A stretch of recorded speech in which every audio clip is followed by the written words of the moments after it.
The billionaire dared Marcus Reed to quit in front of 40 employees, and the single father stood. The signed Whitcomb folder was still on the table when the client pushed back her chair. For 3 seconds, no one in the 17th floor boardroom moved. Preston Vale kept one hand on the polished glass, smiling as if the dare had already done its work. Marcus had his worn leather notebook beside his right hand, a black pen clipped through the cover, and a badge hanging from the pocket of a plain blue shirt.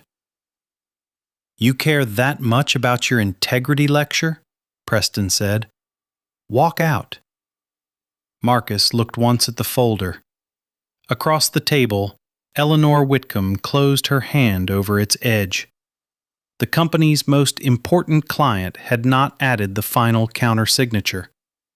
The renewal, worth $112 million, was waiting in that folder, marked with yellow tabs, red corrections, and the delivery safeguards Marcus had pushed for over 6 weeks.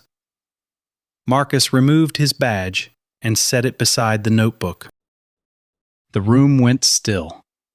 No one understood yet that the deal had not been held together by Preston's wealth, Marissa Trent's presentation, or the numbers Grant Dillard had polished for the board. It had been held together by the one man Preston had just dared to leave. And when Marcus Reed reached the glass doors, Eleanor Whitcomb rose from her chair. For Marcus, walking out of that room cost more than pride. He was 42 years old, a senior client operations manager at Vale Meridian, and the only parent of a 12-year-old girl named Sophie. They lived in a 2-bedroom apartment in Berwyn, just outside Chicago, above a bakery that filled the hallway with warm sugar every morning before school. The apartment was clean, narrow, and carefully managed. Every bill had a place in a green folder near the microwave. Every prescription receipt was tucked behind a magnet on the refrigerator. Marcus's wife Dana had died 4 years earlier, after a short illness that turned their household from 2 incomes to 1. Sophie was still learning how to hide fear in front of adults. Since then, Marcus had learned to read pharmacy labels the way other men read box scores. He knew which inhaler Sophie carried in her backpack, which one stayed with the school nurse, and how many days remained before insurance would cover the next refill. On weekday mornings, he packed Sophie's lunch before he packed his own. Hers went into a purple insulated bag with her name written twice on the inside flap. His went into a dented steel container he had owned since his warehouse days. Most mornings it held rice, chicken, and whatever vegetables had lasted through the week. He drove an old silver Accord with one mismatched hubcap and a passenger window that needed help in cold weather. The car had 214,000 miles on it, and Marcus kept the maintenance records in the glove box with the same care he gave client contracts. When Sophie complained that the heater took too long, he told her it was building character. She rolled her eyes because she was 12. Then she turned the vent toward him because she knew he always left it facing her. At 7:06 each morning, Marcus pulled up outside Lincoln Middle School. Sophie would climb out with her backpack, turn halfway across the sidewalk, and give him the small 2-finger wave she pretended not to care about. Marcus waited until she reached the door before he drove away. That was his first contract every day. No paper, no signature. Still binding. At Vale Meridian, Marcus was not the loudest person in any room. He did not wear expensive suits. He kept 2 jackets at work, one navy and one gray, both purchased on sale. His shoes were always polished, but the soles had been repaired twice. He carried a plain leather notebook because he trusted paper when the room grew too polished. His job title sounded cleaner than the work itself. Senior Client Operations Manager meant he answered when hospitals called about missing pallets. It meant he found backup carriers when weather closed a route. It meant he explained delays to clients before sales executives could pretend delays did not exist. Marcus handled the calls other people avoided. When a shipment of surgical gloves sat 11 hours behind schedule near Indianapolis, he called the hospital procurement director himself and gave her the real arrival window. When a supplier changed lot numbers without proper documentation, he held the shipment until compliance cleared it, even while sales complained.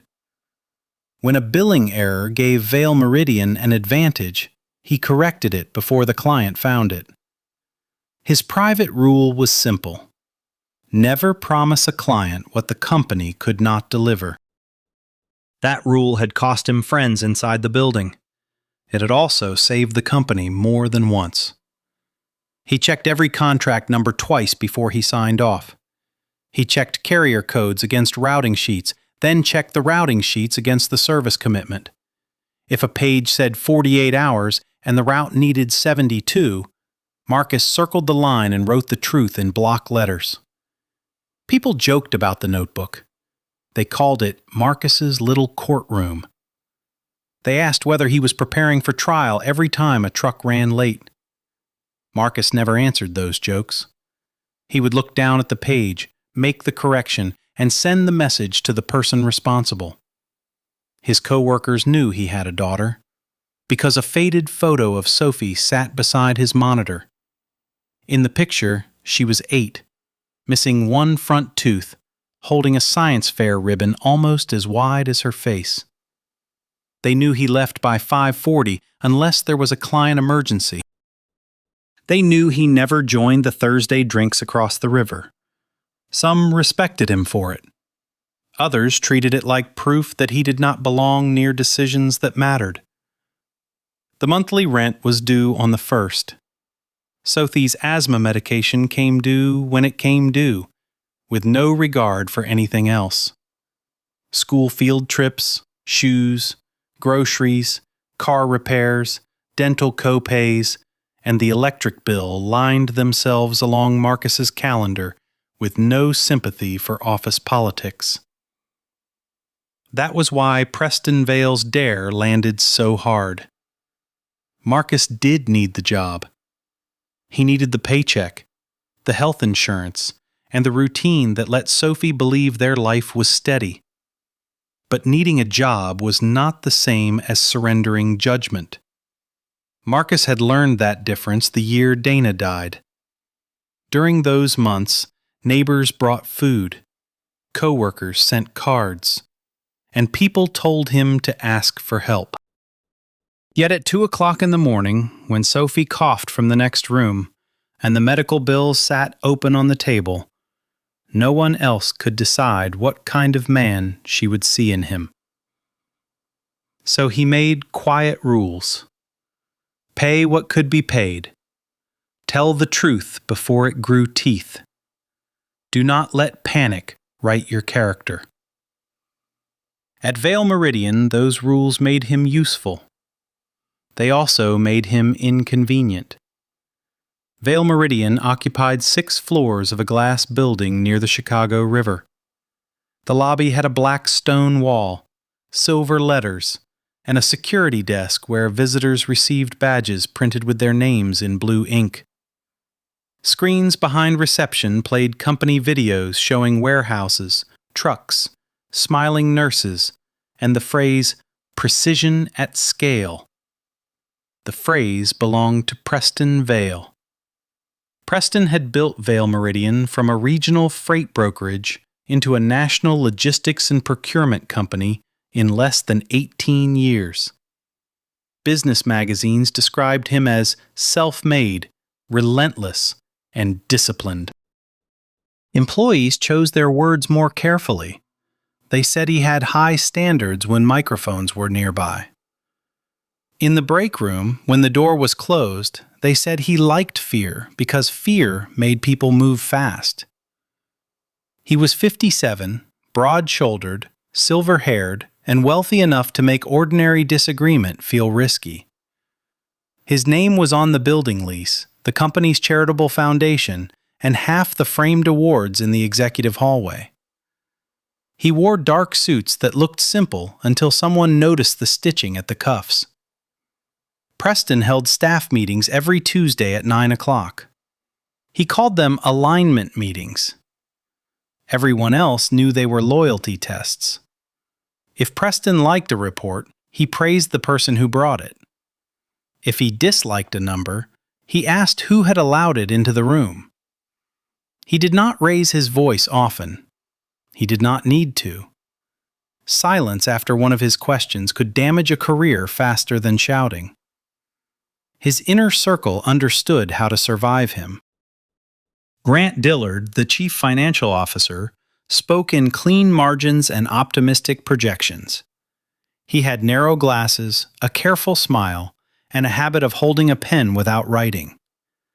Grant believed every problem could be adjusted if the chart was built correctly.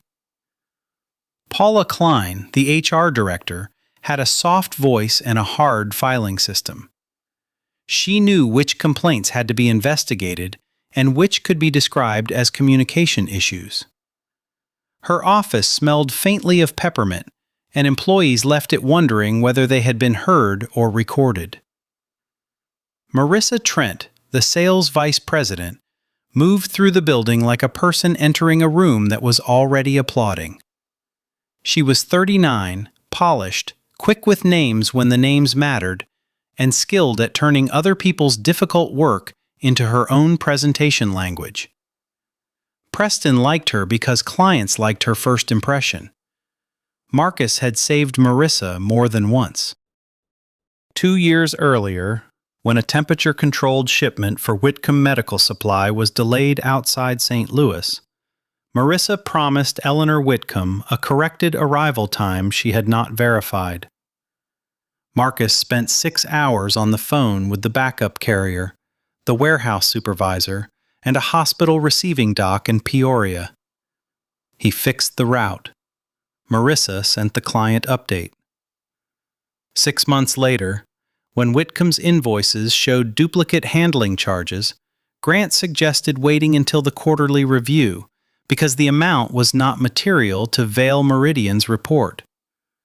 Marcus called Whitcomb's procurement team the same afternoon and corrected the credit.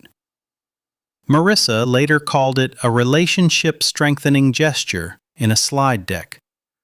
Marcus did not argue about credit. Credit did not refill Sophie's inhaler. It did not keep trucks moving. It did not make a false number true. But the Whitcomb renewal was different. Whitcomb Medical Supply was Vail Meridian's most important client. It served hospital systems across 5 states, supplying sterile gloves, tubing kits, protective gowns, wound care products, and emergency restock orders that could not sit in a trailer while executives debated wording. The 5-year renewal was worth $112 million in projected revenue, with an expansion clause that could push it higher. Preston wanted the renewal announced before the next investor call. Marissa wanted it attached to her name. Grant wanted the capacity charts to show stronger margins. Paula wanted no employee conflict around the deal because conflict created documents. Marcus wanted the service guarantees to match what Vail Meridian could deliver. That made him a problem. On April 7th, at 6:42 in the evening, Marcus sent a warning to Grant, Marissa, and Paula. 2 suppliers in the Midwest network had reported delays in medical-grade packaging stock. If Vail Meridian promised the new 48-hour replenishment guarantee across all Whitcomb hospital accounts, the company would miss the service window within the first quarter unless it added a verified backup supplier. Marcus attached a capacity chart, a supplier note, and a red-line service page. No one answered that night. The next morning, Marissa forwarded a revised presentation to Preston's office.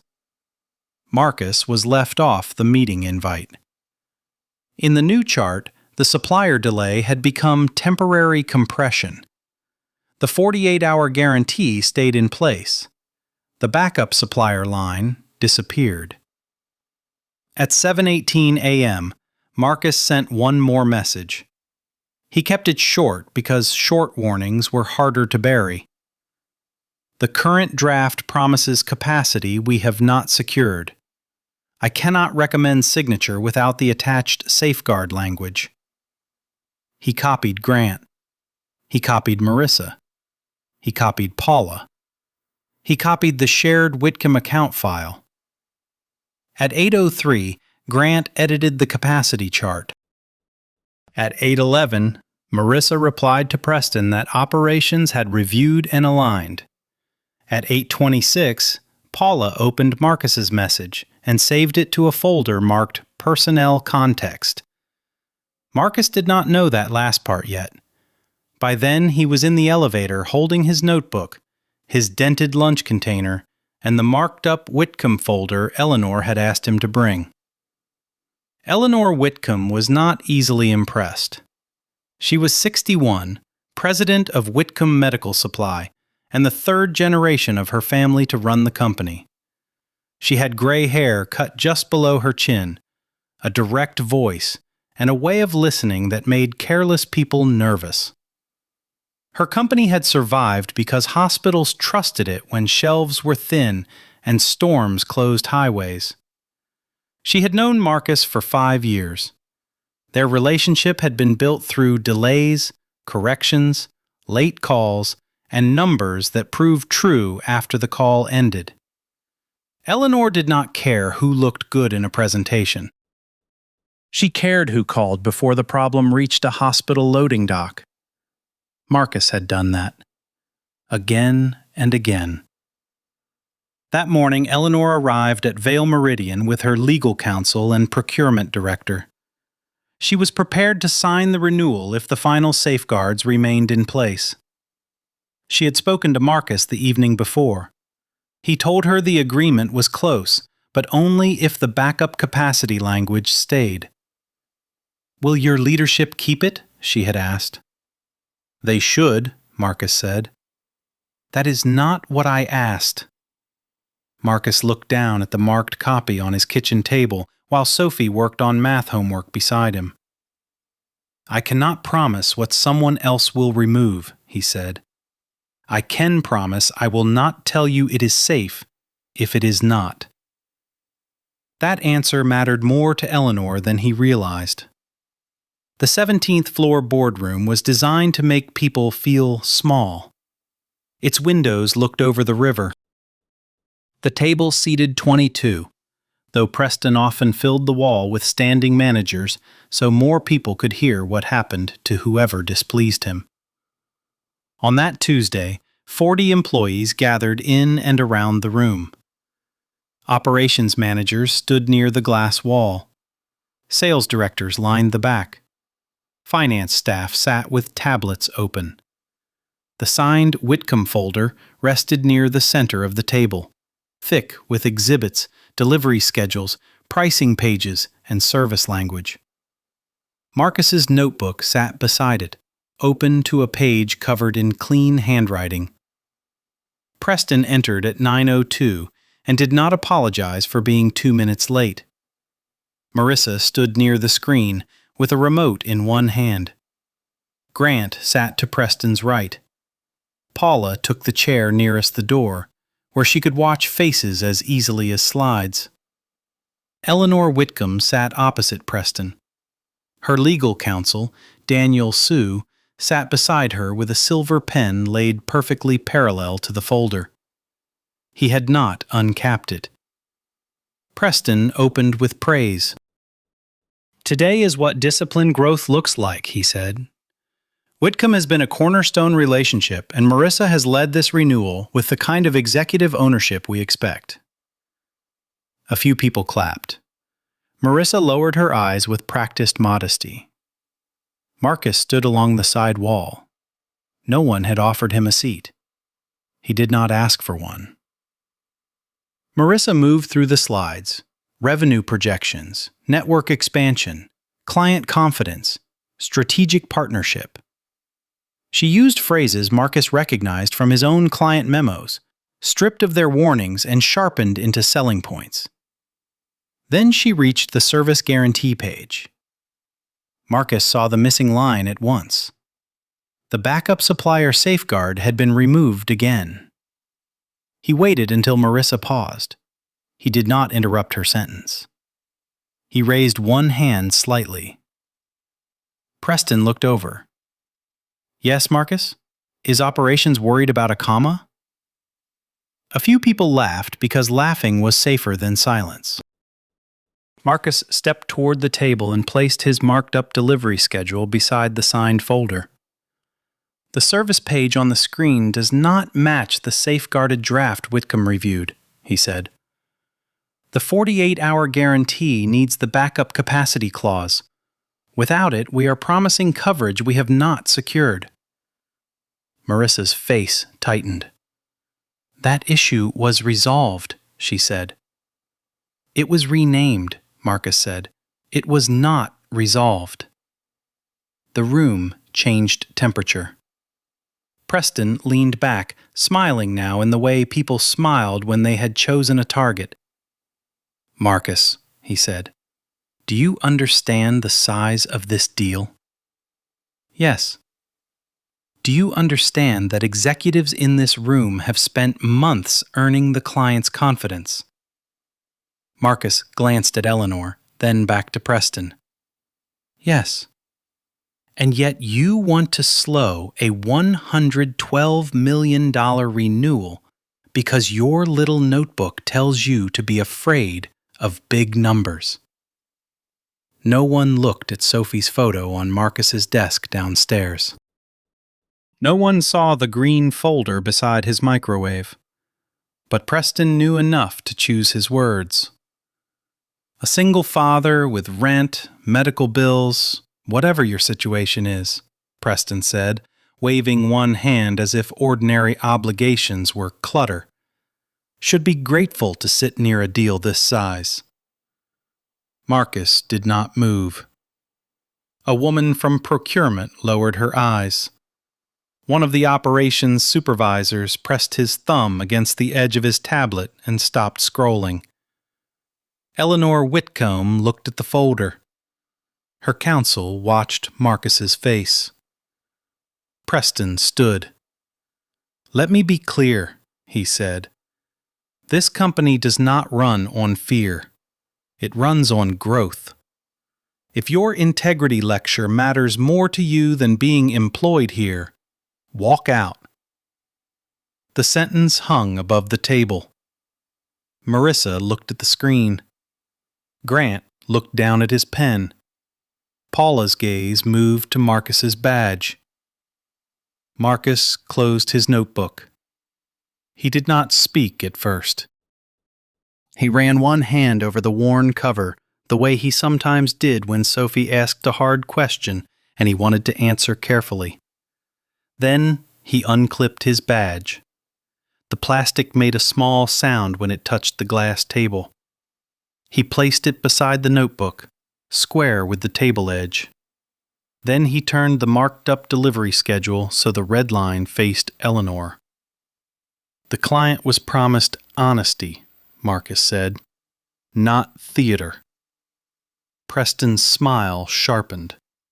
"So that is your choice?" Marcus picked up the notebook. He left the badge. "It is the only choice you left me." He walked toward the glass doors. No one stopped him. That was part of the shame. 40 people watched a man lose his job for refusing to bless a false promise. And the room did what frightened rooms often do. It pretended the table was interesting. It pretended the carpet needed study. It pretended silence was neutral. Marcus opened the door. Behind him, Preston gave a low laugh. "Well," he said, "now that operations has finished its performance, Let us return to the adults. That was when Eleanor Whitcomb moved. Her chair scraped back across the floor. It was not loud, but in that room it sounded like a decision. Preston turned. Eleanor? She did not answer him at first. She placed her palm on the signed folder and kept it closed. Daniel Shue uncapped his pen, then stopped. He looked at his client, waiting. Eleanor stood with the folder under her hand. This renewal is not active, she said. Preston's expression changed by 1 careful inch. We can walk through any language concern, he said. There is no need to respond to an internal staffing matter. Eleanor looked toward the glass doors where Marcus had just left. That was not internal. Then she lifted her hand from the folder and stepped away from the table. Marcus was halfway down the corridor when he heard the boardroom door open behind him. He had expected Paula, maybe security, maybe a young HR coordinator sent to collect the badge he had already left. Instead, Eleanor Whitcomb walked into the corridor with Daniel Shue behind her. Her heels clicked once, twice, then stopped. Mr. Reed. Marcus turned near the elevator lobby. His face showed no triumph, only the tight control of a man calculating how much of his life had changed in 5 minutes. Mrs. Whitcomb, he said. Eleanor held no folder. That was the first thing he noticed. The signed renewal remained on the table. Were your warnings documented? She asked. Yes. Through proper channels? Yes. Dates? Marcus opened the notebook, then paused. April 7th, 6:42 p.m. Full capacity warning with supplier note attached. April 8th, 7:18 a.m. Recommendation against signature without safeguard language. There were earlier notes on March 19th and March 27th about the same supplier gap. Daniel Shue wrote each time down. Eleanor studied Marcus for a moment. Did anyone tell you to remove the concern? Not in those words. What words did they use? Marcus looked back toward the conference room. The glass wall blurred the people inside into shapes. They told me to stay operational. Eleanor nodded once, as if the phrase had confirmed something she had suspected. Inside the boardroom, Preston had not yet accepted what had happened. He believed force could still make the room return to its proper order. He told Marissa to pull up alternate language. He told Grant to call Whitcomb's finance team. He told Paula to prepare a resignation file before Marcus changed his mind and called it a misunderstanding. Make sure the file reflects voluntary abandonment, Preston said. Paula hesitated. He walked out after being instructed that resignation was his choice, she said. Preston looked at her. Then write that. Grant was already on his phone, speaking in a low voice near the window. His call lasted 41 seconds. When he lowered the phone, the confidence had left his mouth, but not yet reached the rest of his face. Whitcomb Procurement is not taking the call, he said. Marissa whispered, That is posturing. But the folder stayed closed. At 9:34, Daniel Shue sent a formal request to Vail Meridian's legal department for the full communication history tied to the Whitcomb renewal, including service guarantee drafts, revision logs, internal risk notes, authorship history, and any personnel action prepared against Marcus Reed. The message landed in the legal department's shared inbox before Paula finished drafting the resignation file. That was when the morning changed shape. By 10:12, Vail Meridian's general counsel, Anita Crowell, placed the Whitcomb account under legal hold. That meant emails could not be deleted, Drafts could not be overwritten, and access logs had to be preserved. Anita was not part of Preston's inner circle. She had survived at Vale Meridian by reading Risk before it became a headline. When she saw Daniel Sue's request and the words, "renewal not active," she sent one message to Preston. Do not alter the read file. Do not contact Whitcomb without legal present. Preston read it, frowned, and placed his phone face down. Marcus did not know any of that yet. He was in the parking garage, sitting in the driver's seat of his old Accord with both hands on the wheel. His notebook lay on the passenger seat. His lunch container sat on the floor mat where it had tipped over, unopened. At 10:18, Sophie's school sent a routine message about a field trip payment due Friday. Marcus looked at the amount and closed his eyes. He had done the right thing. The right thing still had rent attached to it. He sat there for 7 minutes before his phone rang. The caller ID showed Eleanor Whitcomb. "Mr. Reed," she said, "please do not sign anything from Vale Meridian today." "I was not planning to." "Good. My counsel will send you a preservation request. You are not accused of anything. We are trying to understand what happened to the agreement we negotiated." Marcus looked at the concrete pillar in front of his car. Its yellow paint had been scraped by years of bumpers. "The agreement you negotiated is in that folder," he said. "Or it was." "No," Eleanor said. "The agreement I negotiated was with the person who told me the truth. The folder only held the paper." For the first time that morning, Marcus had no answer. Whitcomb's request did not ask for feelings. It asked for records. By noon, Vale Meridian's legal team had recovered the draft history. The March 19th service memo showed Marcus warning that the new replenishment promise required backup supplier verification. The March 27th call summary showed Marcus advising Whitcomb's procurement director that Vale Meridian could meet the expanded service window only if the supplier safeguard remained. The April 7th email attached the exact language later removed from Marissa's presentation. Then came the 7:18 a.m. message. "The current draft promises capacity we have not secured. I cannot recommend signature without the attached safeguard language." The timestamp mattered.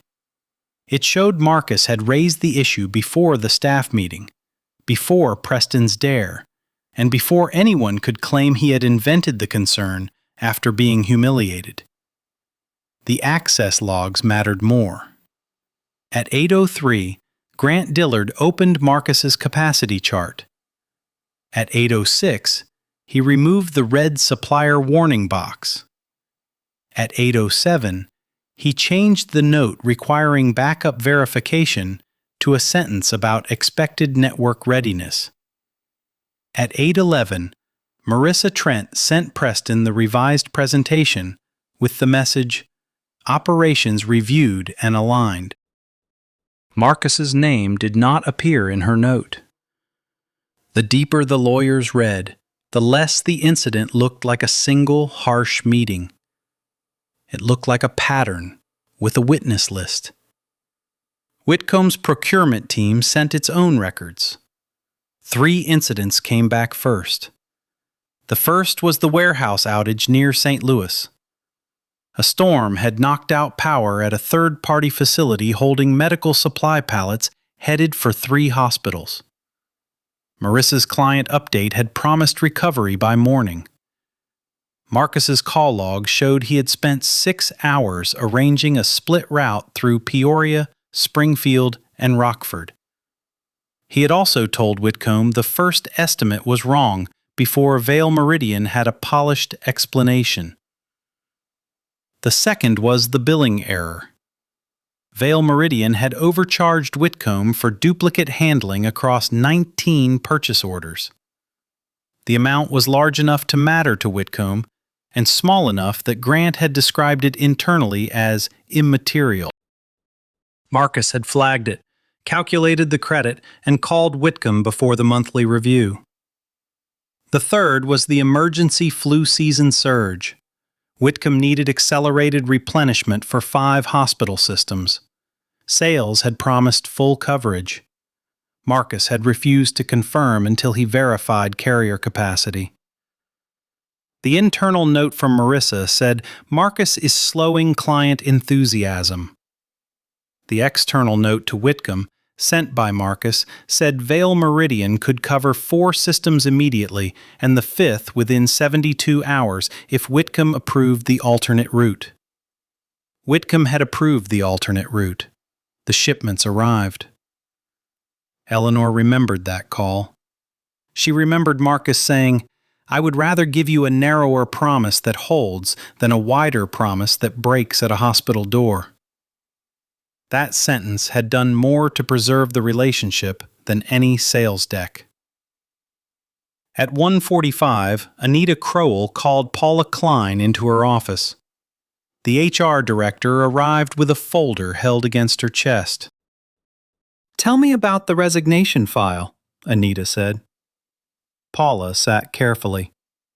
"It was prepared at Preston's direction after Marcus Reed voluntarily walked out. Before or after Whitcomb objected?" Paula did not answer quickly enough. Anita slid a printout across the desk. It showed the document creation time, 9:31 a.m.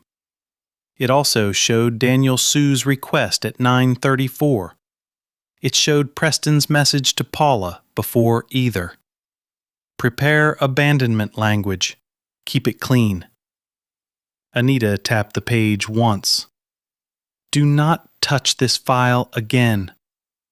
Paula's face lost color. Across the hall, Grant was telling his finance managers not to speculate. Marissa was in her office with the door closed, deleting nothing because legal hold prevented it, but staring at her presentation as if she could will authorship into existence. Preston remained in his office, making calls that became shorter each time.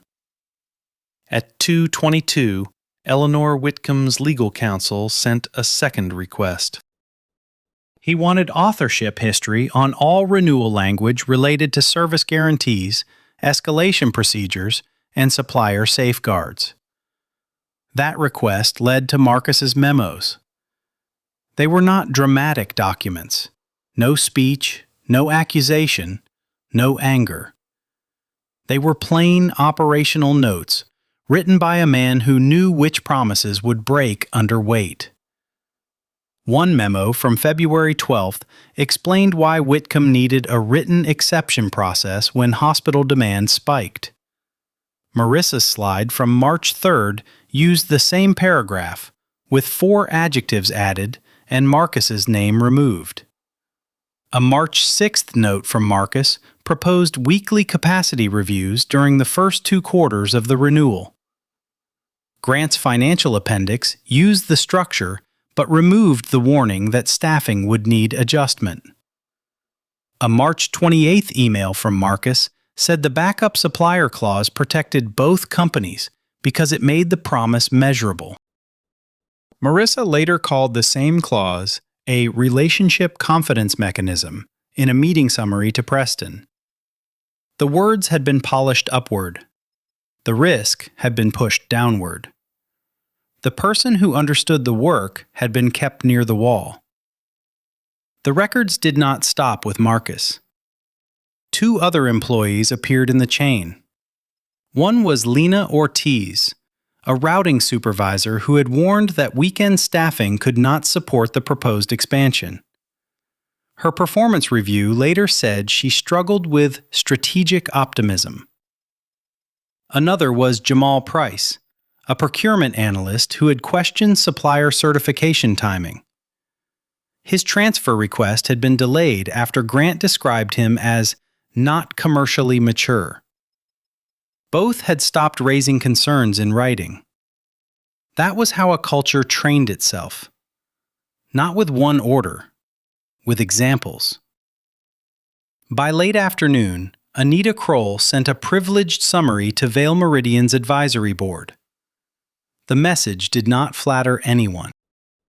It said the company faced immediate risk of losing its largest client because executive leadership had removed documented operational safeguards, misrepresented internal alignment, and initiated a personnel file against the employee who preserved the client's trust. Preston called Anita within 2 minutes. "You escalated this without speaking to me." "I spoke to the records," she said. "I am the founder." "You are also named in the meeting notes." He hung up first. At 5:32 that evening, Marcus picked up Sophie from the after-school program. She slid into the passenger seat and noticed his badge was gone. "Did you forget it?" Marcus pulled out of the lot. "No." She looked at him, then at the road. "Was it bad?" He wanted to protect her from adult fear. He also knew children learn from the shape of what parents hide. "It was hard," he said.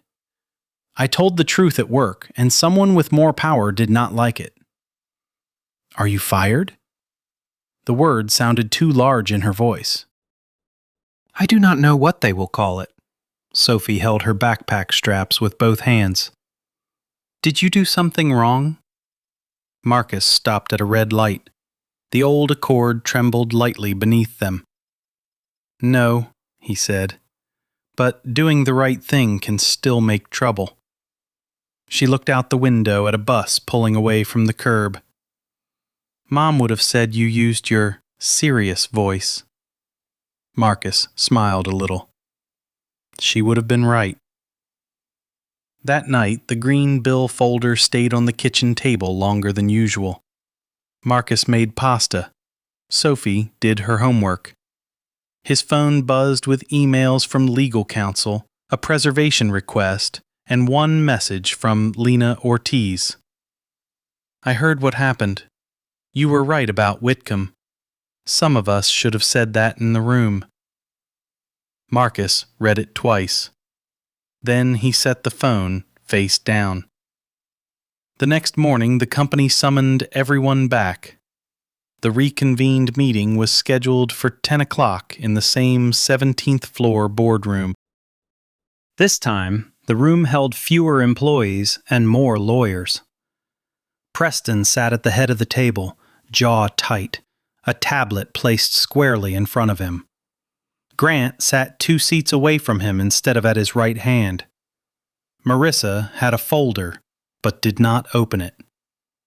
Paula sat near Anita Crowell, not near the door. Eleanor Whitcomb entered with Daniel Sue and her procurement director, Carla Mendez. Marcus arrived last because he had been asked to attend as a witness, not as an employee. That distinction was written in the calendar notice. Witness. He wore the same navy jacket from the day before. His badge was not returned. His leather notebook was under his arm. For a moment, the sight of him standing at the side of the room looked like the previous morning repeating itself. Then Eleanor pointed to the empty chair beside her counsel. "Mr. Reed can sit here." Preston's eyes moved from Eleanor to Marcus. "That is unusual," he said. Eleanor sat. "So was yesterday." Marcus took the chair. He placed the notebook on the table, but did not open it. Anita spoke first. She stated that the meeting was being held to clarify the status of the Whitcomb renewal and preserve the record of events from the prior staff meeting. Her words were careful, but no one mistook them for comfort. Preston waited until she finished. "Eleanor," he said, shifting into the voice he used with important clients. "Yesterday became more heated than it needed to be. Marcus has always been a valued operations employee. but he allowed a technical concern to interrupt an executive approval process. Marcus looked down at his hands. Preston went on. I respect passion. I respect detail. But no company can let one manager hold a major renewal hostage because he is uncomfortable with growth. Eleanor did not interrupt. That made Preston bolder. We are prepared to assign a senior executive team to your account directly, he said. Marissa will remain accountable, Grant will provide weekly financial visibility, and operations will support execution through proper channels. Daniel Sue wrote something on his legal pad. Eleanor opened the Whitcomb folder. The room heard the paper before it understood the gesture. She turned to the service guarantee page with Marcus's red line. Then she turned to the capacity chart with the removed supplier warning. Then she placed the 7:18 a.m. email on top. Mr. Vale, she said, this deal did not exist because of your presentation. Preston's face hardened. It existed because Whitcomb saw 5 years of evidence that one person inside your company would tell us the truth before a promise failed, Eleanor said. Marissa looked down. Eleanor tapped the first red line. This safeguard came from Mr. Reed. She tapped the escalation procedure. This came from Mr. Reed. She turned to the billing correction exhibit. This credit came from Mr. Reed before your finance team disclosed it. Grant's pen stopped moving. Eleanor turned one more page to the hospital reroute summary from the warehouse outage. And this recovery plan, which kept 3 hospital systems supplied during an outage, came from Mr. Reed after your sales team gave us a time they had not verified. No one coughed. No one shifted. The silence had changed from fear to exposure. Preston leaned forward. With respect, every company has strong contributors. No one person is irreplaceable. Eleanor looked at him for a long moment. That is not what you proved yesterday. She closed the folder halfway, then left it on the table between them. You proved that the person we trusted could be humiliated for protecting the promise you wanted us to sign. Preston's mouth opened, but she did not yield the floor. Whitcomb is not walking away over price. We are not walking away because we want leverage. We are not walking away because an employee had hurt feelings. Her hand rested on the folder. We are walking away because the deal only existed because of Marcus Reed's integrity, and you treated that integrity as an inconvenience. The sentence did not echo. It landed. Daniel Shue slid his pen back into his jacket pocket.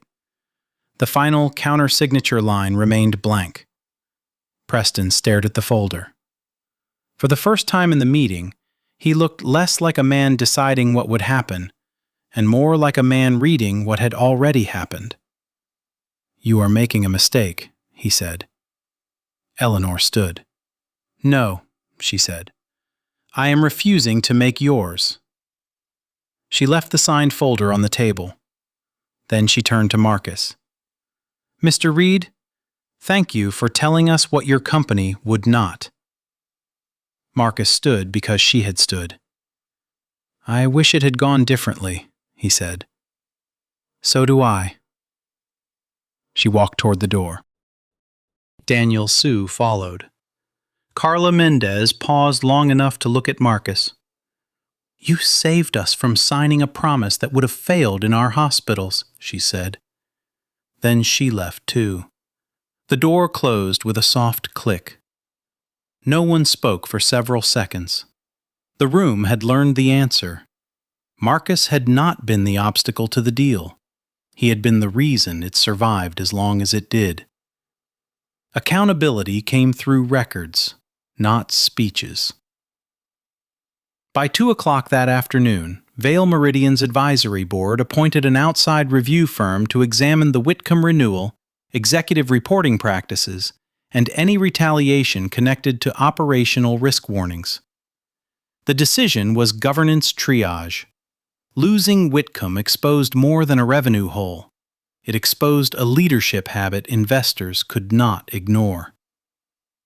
Grant Dillard was placed on administrative leave at 4:15.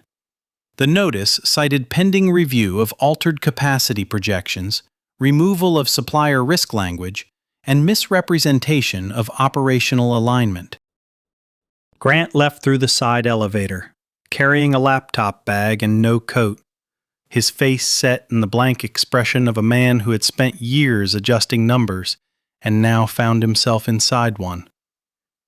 Marissa Trent was removed from client authority pending review. Her access to the Whitcomb account file was suspended. The copied memos were not treated as a misunderstanding because authorship history showed the path clearly. Marcus wrote the warnings. Marissa presented the confidence. The risk disappeared in between. Paula Klein's resignation file on Marcus was frozen. Anita Crowell documented that the file had been created before any exit interview, before any written statement from Marcus, and before the company determined whether Preston's dare had created a constructive termination issue. Paula was instructed to preserve all notes. Preston did not lose his title that day. Billionaires rarely fall in one clean motion. But the advisory board required him to answer to minority investors, legal counsel, and an emergency governance committee. His authority over major client renewals was restricted pending review. For a man used to making rooms wait for him, being told to wait for approval carried its own humiliation. Marcus did not celebrate. When Anita called him that evening, she offered to schedule a formal statement. He agreed to provide one. She asked whether he wanted to include anything about Preston's tone, the public embarrassment, or the personal reference to his family responsibilities. Marcus sat at the kitchen table with Sophie's math worksheet beside him. "I want the record to show I did not abandon the client," he said. "I refuse to endorse a false promise." Anita was quiet for a moment. "That is all?" "That is the point." The next day, Eleanor Whitcomb confirmed the same in writing. Her letter was addressed to Vale Meridian's legal department and copied to the advisory board. It stated that Whitcomb's decision to suspend the renewal was based on documented removal of operational safeguards, leadership's treatment of the employee responsible for those safeguards, and the loss of confidence caused by that treatment. One paragraph named Marcus directly. Whitcomb's trust in the renewal process was materially based on Mr. Reed's documented candor, accurate risk communication, and consistent refusal to overstate capacity. Marcus read the paragraph once. Then he printed the letter and placed it in the green folder at home, behind Sophie's medical receipts and in front of the rent statement. It was not a trophy. It was protection. The review took 3 weeks. During that time, Vale Meridian tried to repair the damage with language first. Companies often do. There were drafts about miscommunication, realignment, and renewed commitment. Eleanor rejected them. She asked for specific controls. So the company created a direct client risk review channel that bypassed sales and finance when service commitments changed. Any material capacity adjustment now required written sign-off from operations, legal, and the client account lead. Authorship records on client memos had to remain visible in the account file. No executive could mark a risk resolved without attaching the evidence that resolved it. Lena Ortiz's performance review was amended. The phrase "struggled with strategic optimism" was removed. Jamal Price's delayed transfer was reopened and approved. 2 other employees who had stopped raising written concerns were interviewed by outside counsel and told, in writing, that documented risk warnings were protected from retaliation. Those repairs did not make Vale Meridian noble. They made it less able to hide the next warning. Marcus received a formal apology on company letterhead. It acknowledged that he had raised legitimate concerns through proper channels, that his conduct in the Whitcomb matter had been consistent with client protection, and that the resignation language prepared after the staff meeting would not appear in his employment record. The letter also offered him a return under a new reporting structure. He would no longer report through Marissa's chain. He would have direct access to legal when client promises and capacity records conflicted. The salary increase was real. The title was better. The health insurance would continue without disruption. Marcus read the offer at his kitchen table while Sophie ate cereal for dinner because both of them were tired. "Are you going back?" she asked. "I do not know." "Would they be nicer?" Marcus looked at the apology letter. "Some would. Some would be careful." "That is different." "Yes," he said, "it is." 2 days later, Eleanor called. Whitcomb was creating a senior integrity and operations role inside its vendor accountability program. The job would oversee logistics partners, review service promises, and make sure hospitals were not caught between sales language and real capacity. Eleanor did not describe it as a favor. She described it as work. "We need someone who knows where promises fail," she said, "and someone who does not become impressed by a room." Marcus looked at the old leather notebook on the table. "I have obligations," he said. "I assumed you did." "The role would need stable insurance." "It has it." "And I would need my daughter to know I did not run from a hard room just to enter an easier one." Eleanor's voice softened, but only slightly. "Then tell her the truth. You left a room where honesty was punished and accepted a job where it is required." Marcus accepted 3 days later. The Whitcomb renewal with Vale Meridian was reopened later that summer, but not as Preston had wanted it. The terms were revised. The 48-hour guarantee remained limited until backup supplier verification was complete. Weekly capacity reviews were mandatory for the first 2 quarters. Escalation language stayed in the contract. Whitcomb reserved the right to shift hospital accounts if service data failed. Marcus helped design those safeguards from the client side.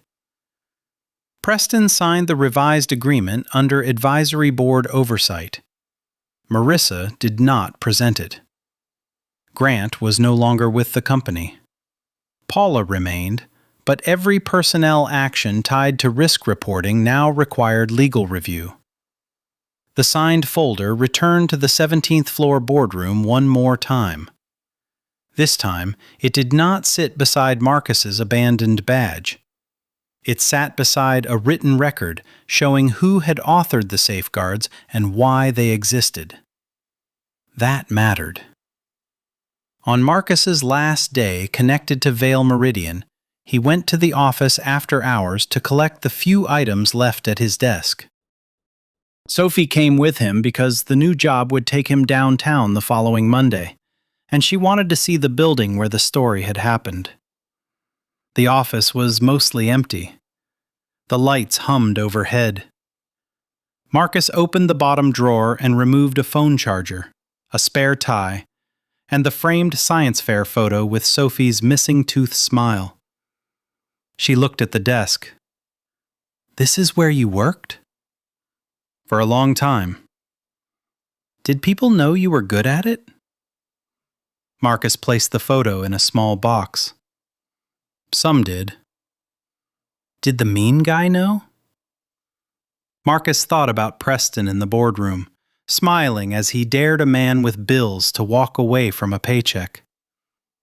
"He knew I was useful," Marcus said. That is not the same as respect. Sophie nodded as if she understood enough for now and would understand more later. At home, the apology letter sat on the kitchen table, beside the old notebook. Sophie picked it up and read the first paragraph slowly. She stumbled over the word consistent, then read it again. They said you did the right thing, she said. They said the record says that. Is that different too? Marcus smiled. Sometimes the record is how people admit what they should have said in the room. She set the letter down carefully, as if it might tear. Were you scared when you walked out? Marcus did not pretend. Yes.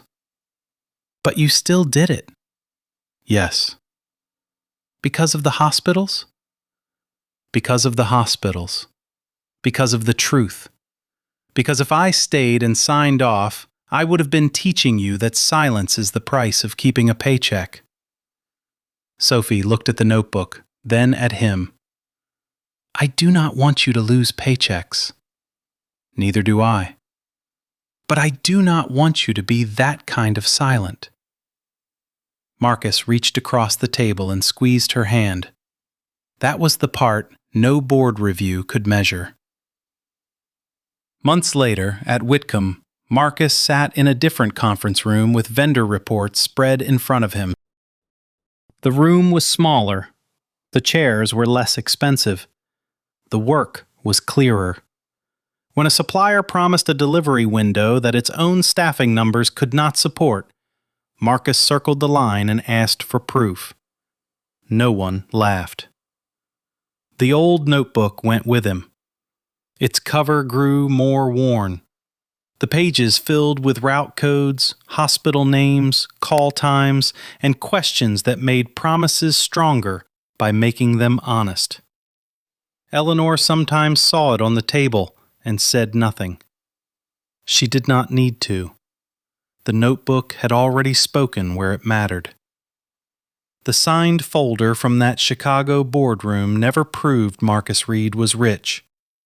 It never proved he had secret ownership, private influence, or a title that frightened powerful people. It proved something harder for arrogant rooms to understand. The company's largest promise had been resting on a man they believed had no power.